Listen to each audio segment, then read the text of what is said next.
Did you see that? Wish me luck. You think you're tuning in to watch the hit Designated Survivor. This is a man who is the most unlikely president in American history. So help me God. But tonight instead, the reality behind it. God forbid if it were to happen, You're I'd the have man. to call my mother and father and says, you know, your son's the president. President Glickman? The unknown players who could have become commander-in-chief. We went to a secure, undisclosed location. The top secret hideaways if Washington were reduced to rubble. Welcome to the bunker. Entire underground cities ready for action. This feels kind of scary.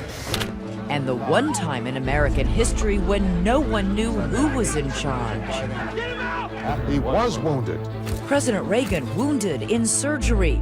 Secretly recorded tapes about it, heard for the first time tonight on television. They are beginning to operate now, but it's not for publication. The scramble for control. As of now, I am in control. The secrets are there for a reason. And tonight, we're letting you in on them. The real Designated Survivor. Good evening, I'm Elizabeth Vargas here in Washington, D.C. On the premiere of the new hit series Designated Survivor, you saw the Capitol behind me go up in flames. Complete fiction. But tonight, the real story behind the idea of a designated survivor.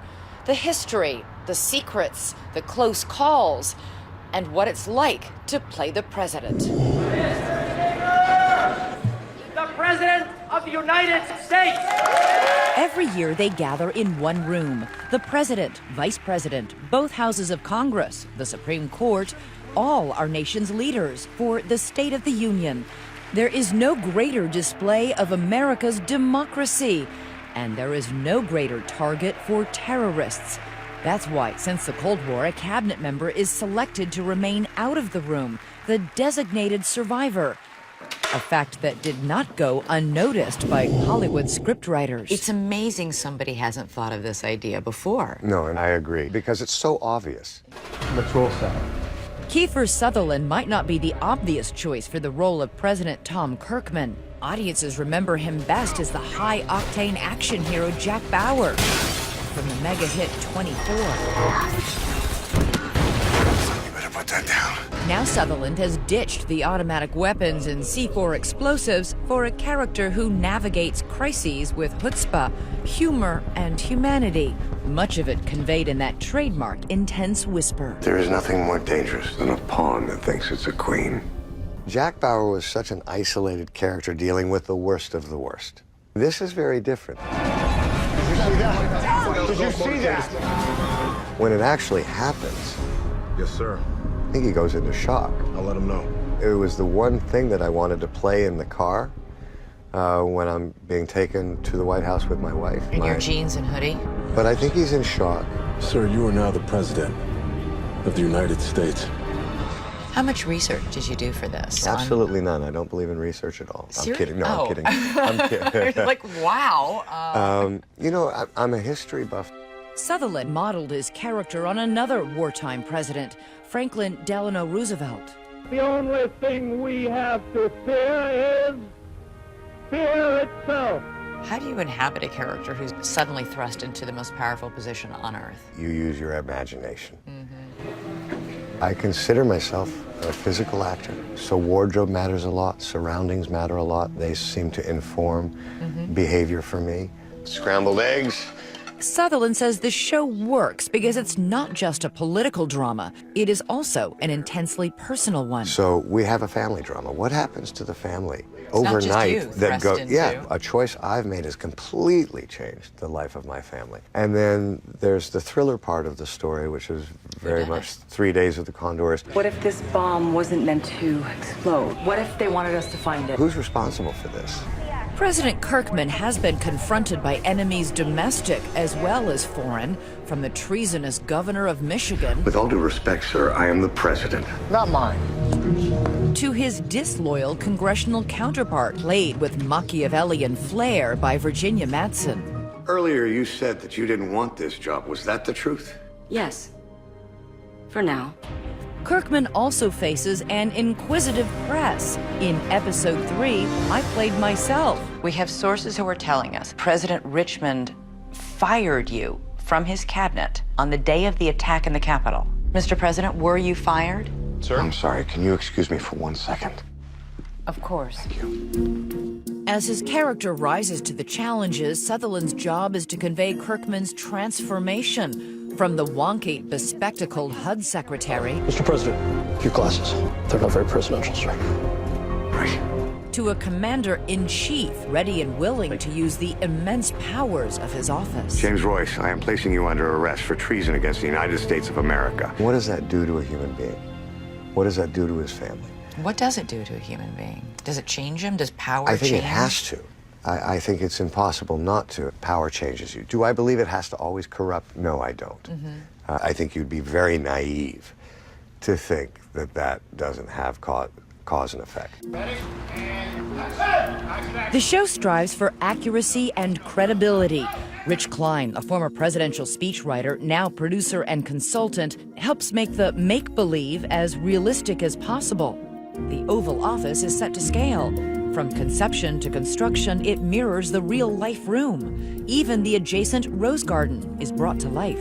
Getting the small details right is important to get the big themes right. For classified areas like the Presidential Emergency Operations Center, where Vice President Cheney was taken on September 11th, set designers had to use their imagination. We've created it. We've taken some license on what it actually looks like. There is another consultant on set. This one is also an actor, Kal Penn, best known for his lovable stoner role in Harold and Kumar. No eating until we get to White Castle. Yo, let's roll. And for his unusual sabbatical. Unlike the rest of the cast, he's an actual West Wing alumnus. He left a lucrative career in Hollywood to work for President Obama as the Associate Director of the Office of Public Engagement. What do you say, no, you're not going to serve your country if you have that kind of an opportunity? Did you talk to Kal Penn about his time in the White House? Did you pick his brain? Yeah, a lot. Does he ever stop and say, this isn't authentic, it wouldn't happen this way? Yes. And I assume you guys all listen. Yes, we do. Yeah. We wanted to create a sense of chaos near the Oval Office. And Cal said these people wouldn't be allowed in here. And I said, no, I would expect not. But in the circumstance, he said, no circumstance. Did you change it? Oh, yeah. Yeah, right away. One thing the show nailed, It's a ghost. Strike the enemy. Yes. perhaps to an extreme, is the degree to which any president is under constant scrutiny and stress. President Kirkman? I didn't hear the question. The Muslim teenager who was beaten by police, Mr. President, do you have a comment? We love, as an electorate, to armchair quarterback, to sit around and critique It's the fun. decisions the president makes. I don't think a lot of the critics, however, would actually want the actual responsibility. No. The lack of respect that I have seen for the office of the presidency is I think, something sad. Everybody, why don't we just focus on one thing at a time? If we can shine a light on how difficult the job is, that we don't need to be so divided, that there is a kind of a common ground, it might have some positive impact in our real lives down the way. Next, is it the best or worst job ever? No, please don't pick me. Can somebody else do it? True real-life stories from real designated survivors in hiding, furnishings, The shampoo had curdled. to food, They didn't want us to go hungry in the event of an apocalypse. when we return.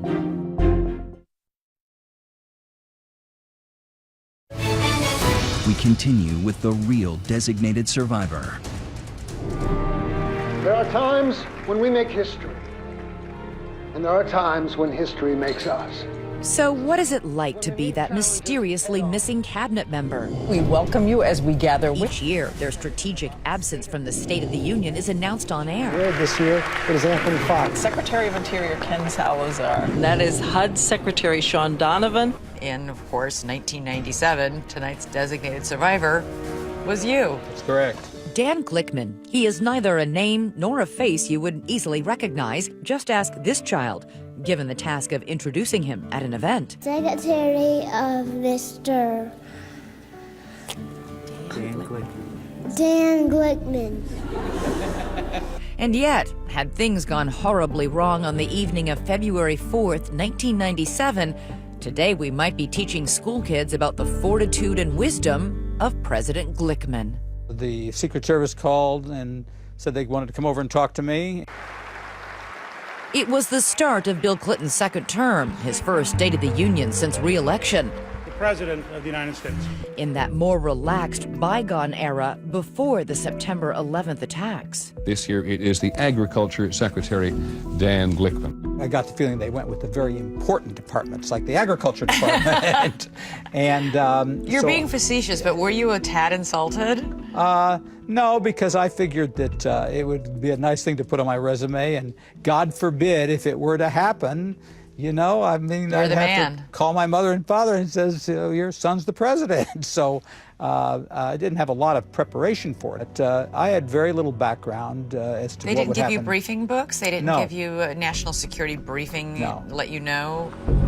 Glickman was allowed to choose any destination outside of Washington, D.C., so he picked his daughter's Manhattan apartment, where he traveled in unfamiliar presidential style, with a security detail and even a small motorcade. I flew up on Air Force airplanes, and there was a policy person and the military person, I presume, with the nuclear code, and a physician. And all these people sat with you at your daughter's apartment? Well, they stayed downstairs. Right. I went up to her apartment, and we watched President Clinton. My fellow Americans, the state of our union is strong. Were you nervous? Were you tense? Not particularly. I think that I felt like it's going to be okay. Nobody's going to do anything. Of course, that nonchalance vanished forever on September 11th. Today, our fellow citizens, our way of life, our very freedom came under attack. The military is responding by putting its forces around the world on the highest state of alert. The government did not know if more attacks were coming and where. Gail Norton, George W. Bush's Secretary of the Interior, was one of a handful of high-ranking officials sent to secret locations. We went to a secure, undisclosed location. I know you can't tell me exactly where you were, but can you sort of describe what the conditions were? The shampoo had curdled, the deodorant smelled bad because it was all so old. It was clear when you got there that it hadn't been used in a while.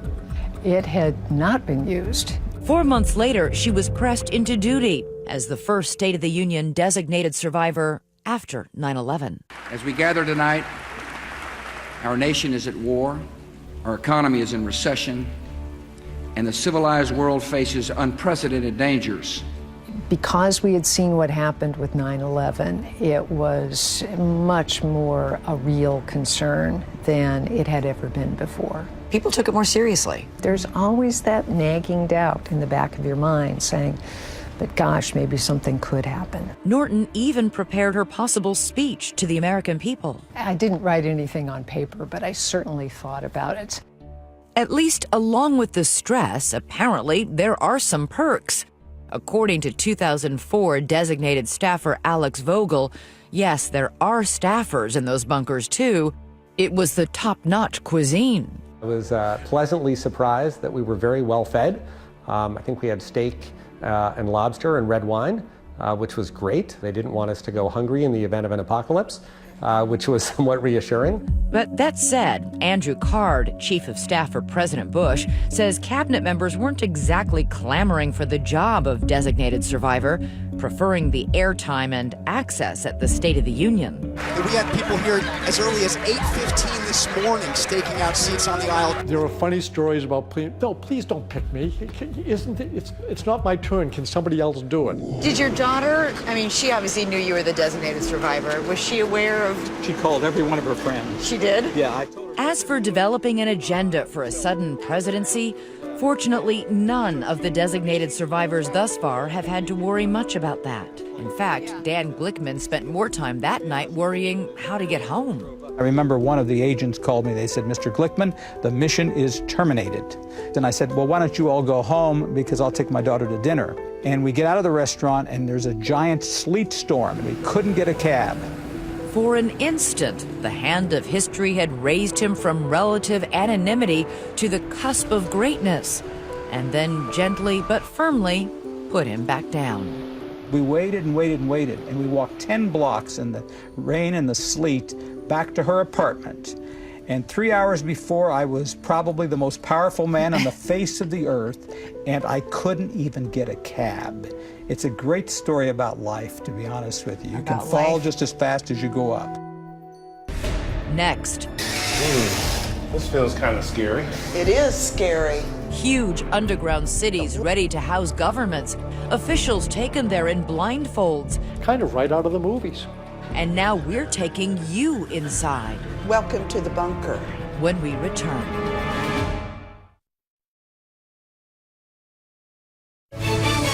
This special edition of 2020 continues. Once again, Elizabeth Vargas. The idea of a designated survivor isn't just about a single person, but a whole way of keeping a government and a country going in the wake of a catastrophe. But the location where that would take place is beyond classified. So consider this for your eyes only, as ABC's Pierre Thomas shares the secrets above ground and below. It's a far cry from the polished marble and majestic buildings of Washington, D.C. Tunnels chiseled out of solid granite, bunkers hidden deep underground. They are the shelters of last resort for a government under catastrophic assault. Not just for the president, but Congress and the Supreme Court. Most are closely guarded secrets, but here's what we do know. From the air, you'd never guess that in the wilderness of Virginia's Blue Ridge Mountains, there's a massive facility called Mount Weather. We have to have a way to make sure that there will be a government if Washington, D.C. is attacked. Andy Card, White House Chief of Staff of President George W. Bush, says these places are the heart of continuity of government plans. So secure they are classified beyond top secret. It's called SCI, Secure Compartmentalized Information. These are some of the best kept secrets in government. The secrets are there for a reason. They're there to protect. But some have become known to the public, like here in Colorado, nicknamed the Mountain. Cheyenne Mountain Air Force Station is 2,000 feet deep, hidden behind multiple 25-ton blast doors, 3 feet thick. 5 acres dug out of the rock, 15 buildings built to withstand a nuclear bomb, supported on these 1,300 half-ton steel springs. It's like a shock absorber. There's a power plant, a 6 million gallon water supply, potentially ready to support not just the president, but hundreds of staffers to help him. ABC News consultant Richard Clark knows. He once ran the Continuity of Government program. Copy, range is green. Much of it cloak and dagger. The Continuity of Government program is always running, 24 hours a day, 7 days a week. A program so secret, even the White House Chief of Staff was kept in the dark when he visited. They covered your eyes and your ears so that you wouldn't know or have any idea where you were going. That's an accurate description. I did not know where I was being taken, and I was transferred from one vehicle to another vehicle, and kind of right out of the movies. For example, here, at the end of this corridor in West Virginia, the wallpapered panel slides away, revealing this. Welcome to the bunker. It's one of the great U.S. government secrets of all time, the Greenbrier Bunker. The floor is 5 feet thick, the walls are 5 feet thick, the ceiling is 5 feet thick. We're in a big concrete box. This facility was built to house Congress if the U.S. Capitol was destroyed. This is the tunnel members of Congress would use to enter the bunker in case of a catastrophic attack. Sealed in by a 30-ton blast door, 60,000 pounds of concrete and steel to protect it. The Greenbrier Bunker dates back to the height of the Cold War. Nuclear devastation was a clear and present danger. And President Eisenhower went to the posh resort in West Virginia with a crazy-sounding request. You want us to do what? He asked them to build a 112,000 square foot underground bunker beneath the hotel and keep it secret. This was a serious matter that required novel thinking. Right. It's pretty phenomenal. It's a hell of a story. Greenbrier historian Bob Conti says it was ingenious. There was a ready-made cover story. The hotel was expanding. Somebody comes up with the idea, we'll build 2 buildings. We'll build an overt building and a covert building. We'll do it simultaneously. When the project began, the Lakeside Golf Course was 9 holes. By the time the project was finished, the Lakeside Golf Course was 18 holes. The dirt's got to go somewhere. Where did the dirt come from? The bunker. 3 years of construction later, there were 18 dorms, a hospital clinic, a giant auditorium with exactly the number of seats for every member of the House of Representatives, even a studio for TV broadcasts. This feels kind of scary. It is scary. All deadly serious. This is where they came to get cleaned off? These showers, designed for the newly arrived congressman to be decontaminated from nuclear fallout. Up to 240 people an hour. No time for modesty. And the clothing would have gone in. It would have been burned in an incinerator in the power plant. After the shower, there would have been someone with a Geiger counter, and if you glowed, back you go. For 3 decades, the bunker was in a constant state of readiness, until one day, a Washington Post reporter found out. When this secret came out in 1992, how angry were people? It was very troubling, and we weren't happy when it was done. Someone described it as awful as if a nuclear bomb had taken it out. This bunker was in a state of readiness at all times. The Greenbrier bunker forced to become a tourist attraction. This is called the briefing room. And Congress needed a new secret backup home. This is the final planning conference for the national level. And where it exists, we don't know. But we do know the continuity of government plans were executed for the first time ever on that one tragic day.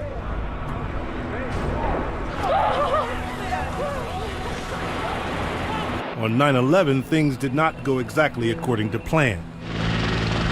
Most federal workers couldn't even get out of D.C. Most of them couldn't get to their alternate sites because the traffic jam on 9/11 was such that they couldn't get out of Washington. Meantime, President Bush was in Florida. They said, get a line open to the vice president, get a line open to the White House Situation Room, get the crew back on Air Force One, we're going to have to leave. It becomes clear to you guys you can't go right back to Washington. It became clear to me. I'm not sure it was so clear to the president. Andy Card says Bush wanted to return but was convinced otherwise. It's not just going to protect the person. It's going to provide that person a venue where they can meet their responsibilities. Bush ended up at Strategic Air Command in Nebraska. FBI and DHS is reporting a credible threat. But were lessons learned after 9/11? Can we be sure that things would work any better if continuity of government had to happen now? No, we can't be sure at all. These are difficult issues for people to raise and deal with, and the easiest thing to do is put your head in the sand. Norm Ornstein founded the Continuity of Government Commission.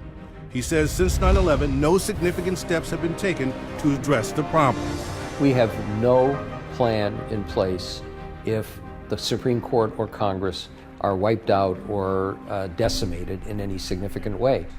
It is mandatory that we have our constitutional institutions in place as quickly as possible. Incredibly alarming, the United States Capitol building in flames. Ornstein and many others are hoping the newfound attention from the fictional designated survivor will renew focus, forcing the federal government to truly answer 2 critical questions.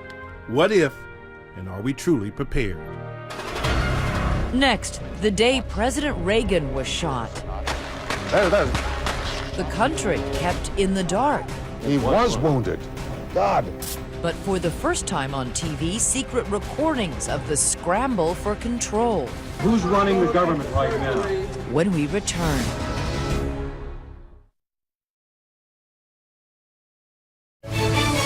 We continue with the real designated survivor.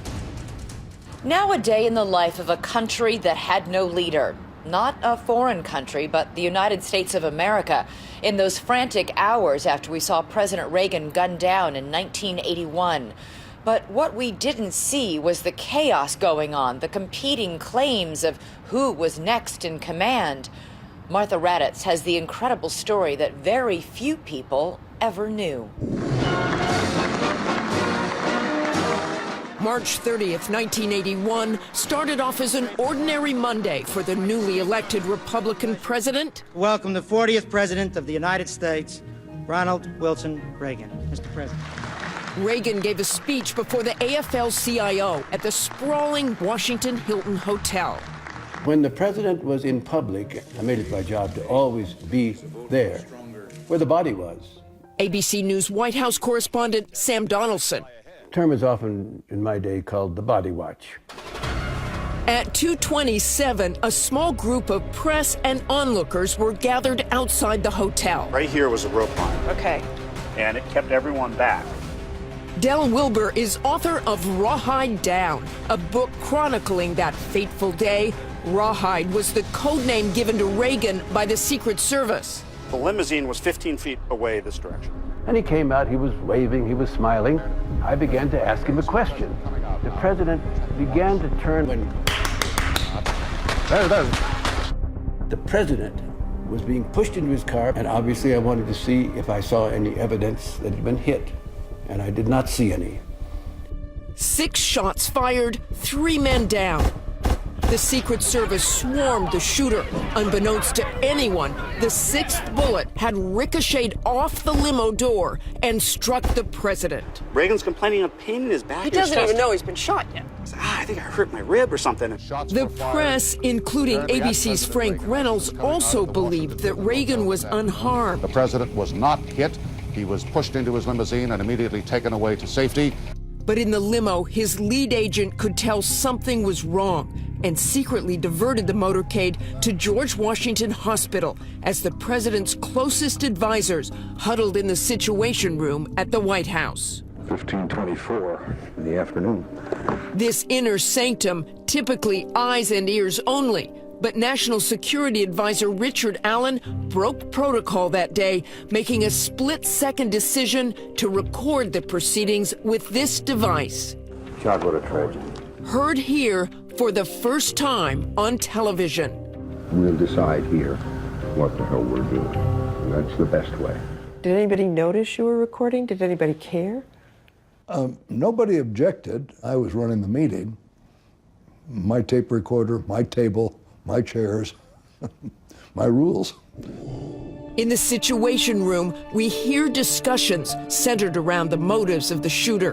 Do we have any information or any evidence of his being other than alone? There was a concern that it could have been a Soviet plot or someone inspired by the Soviet Union.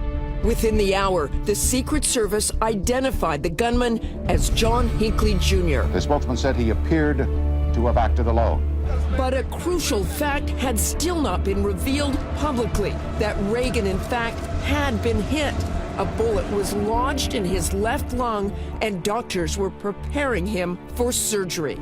They are beginning to operate now, but it's not for publication.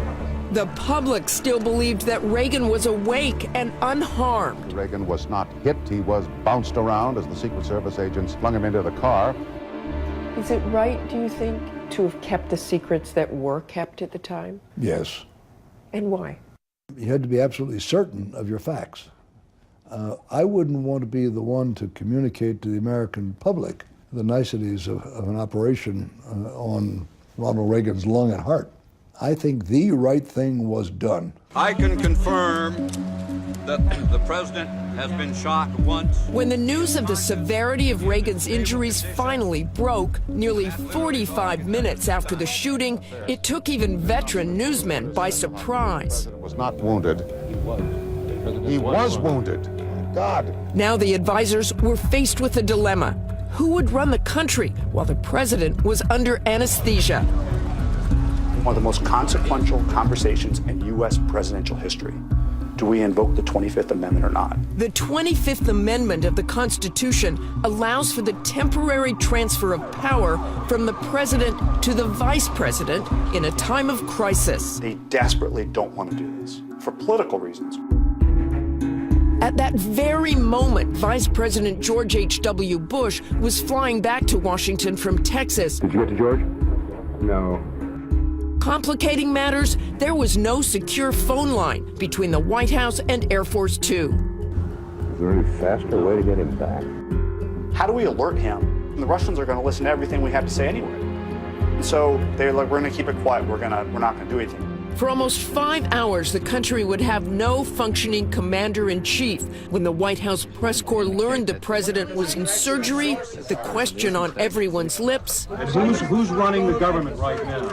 Deputy Press Secretary Larry Speaks struggled for an answer. Pardon? Who will be determining the status of the president? I don't know the details on that. That's when Secretary of State Alexander Haig headed to the press room. At that point, I did not want us to go into the press room. We're coming back again. The Secretary of State. But Al jumped right up on the dais, and I just went up after him. First, as you know, we're in close touch with the Vice President, who is returning to Washington. Al's knees were shaking, and his voice was cracking. There are absolutely no alert measures that are necessary at this time or contemplated. My first thought was, if he collapses, should I just let him fall and step up to the microphone and continue the briefing myself? He was that nervous. As of now, I am in control here in the White House. Haig's now famous attempt to calm the media backfired, sounding more like a power grab. Did you realize what effect it would have? You bet I did. Every person in that press room knew that it wasn't true the moment he spoke it. By nightfall, Vice President Bush returned to the White House. Reagan was finally out of surgery. The public never told in real time about the presidential power vacuum. When you look back at this, what lessons in terms of crisis management are there? Well, for me, it would be to tell the public everything you can reasonably tell the public without sending it into a panic. Is there not a way to do that and tell the truth? Can you keep calm and tell people what's going on? You don't have to go 100% of the way to releasing everything until you yourself are absolutely certain of what the outcome may be or what the impact might be. The president is now in stable condition, and the outcome, of course, was positive for President Reagan, who kept his cool throughout. The consummate showman. Nancy Reagan, honey, I forgot to duck, was one of the quotes. He comes out of surgery, he's joking with his nurses. Can we shoot that scene over again from the hotel? Next, what if Air Force One ever went down? It actually happened to another country. Nobody is alive. Everyone is killed. But who or what caused it? With all due respect, sir, we need an enemy, and soon. When we return.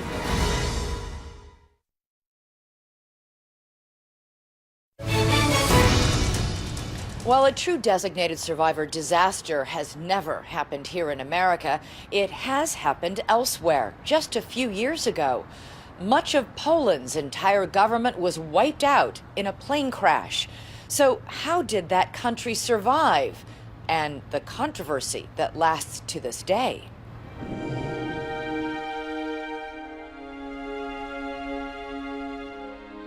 It was a quiet Saturday morning in Warsaw when President Lech Kaczynski boarded Poland's equivalent of Air Force One and took off. That's the plane there, captured on amateur video as it departs for a special trip with 96 very special passengers.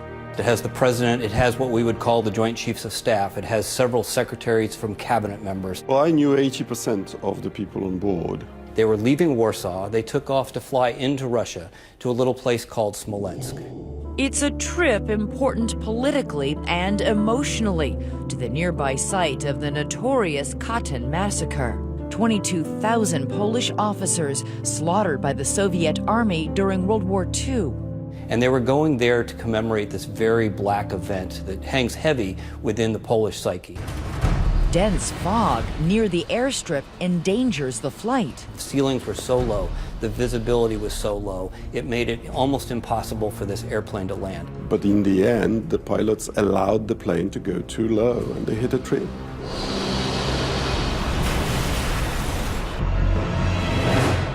The plane crashed just short of the airport, and amidst the smoldering wreckage, there were no survivors. Foreign Minister Radek Sikorski had been invited to go, but could not. He's having breakfast with his mother when his phone rings. And I get a call that there is something wrong with the presidential plane. Soon the news is on television, and the anchors are having trouble keeping it together. Mamy tylko nadzieję, że jednak ktoś przeżył.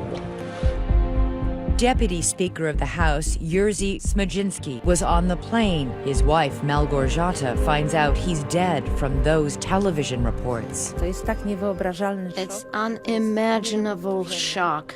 I shouted to my daughter, who was still asleep. She ran downstairs. We both collapsed with grief. I can't describe it anymore. At the crash site and back in Warsaw, the scene is chaotic. The Prime Minister called an emergency session of the cabinet. Sikorsky and most of the surviving members of the government raced to their offices to grapple with the unprecedented crisis as the world reels from the news. Death of a president, a country in mourning tonight. Within days, the flag-draped coffins return. It was a terrible shock. The Polish government was essentially dissolved. It was no longer. And yet, through the agony and grief, the young democracy remains stable. Trains keep running. The ATMs keep working. More importantly, the Constitution keeps working. The country needed reassurance that the government was continuing and that we will come through this.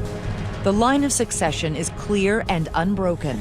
In accordance with the law, the head of parliament, Bronisław Komorowski, assumes the office of the president. Dobroć ojczyzny oraz pomyślność obywateli będą dla mnie zawsze najwyższym nakazem. Even though he's from the opposition party, nobody objects. Emotionally, it was hard. However, from the political point of view, the transition was actually quite smooth. So in that sense, we were torn between our emotions and our sense of duty. But the moment of unity doesn't last. In fact, the nation begins to fracture soon after people start asking, just how did that plane crash after all? Well, we know what happened because we have the tape from the black boxes on which you can hear the warnings of the system that there is terrain ahead and pull up. Terrain ahead. Pull up. Pull up. Crucially, Ganyard says the pilots were under immense pressure to land the plane regardless of the hazardous conditions, so the delegation could make it to its all-important photo op. They had somebody come into the cockpit and tell them the president will go crazy if we don't land here. So this crew is under incredible pressure to land the airplane, even though they knew that it was unsafe and they had very little chance of doing so safely. It was the worst organization you can imagine, of course, but it was only the decision of our president. He wanted to come, and he came, and he died. The implied negligence and recklessness stains the memory of the dead president, a stain the leader of his Law and Justice Party, who happens to be his twin brother, is determined to remove. How? By borrowing a page from the designated survivor script. With all due respect, sir, we need an enemy, and soon. The enemy in Poland isn't hard to find. It's always been there. It's Russia. Russian intelligence knew it was a plot and hostile act against the Republic of Poland. At the offices of the conservative paper Gazeta Polska, these journalists are devoted to the theory that the Smolensk tragedy was an act of terrorism, an assassination, devised by Vladimir Putin to rid himself of a regional rival. You don't remember the Russian common practice of murdering their political opponents, and Kaczynski was such a great opponent to Putin. Their proof? Everything from this video of Russian responders tampering with the wreckage, questions about missing debris, disputes about the ability of a single tree to bring a large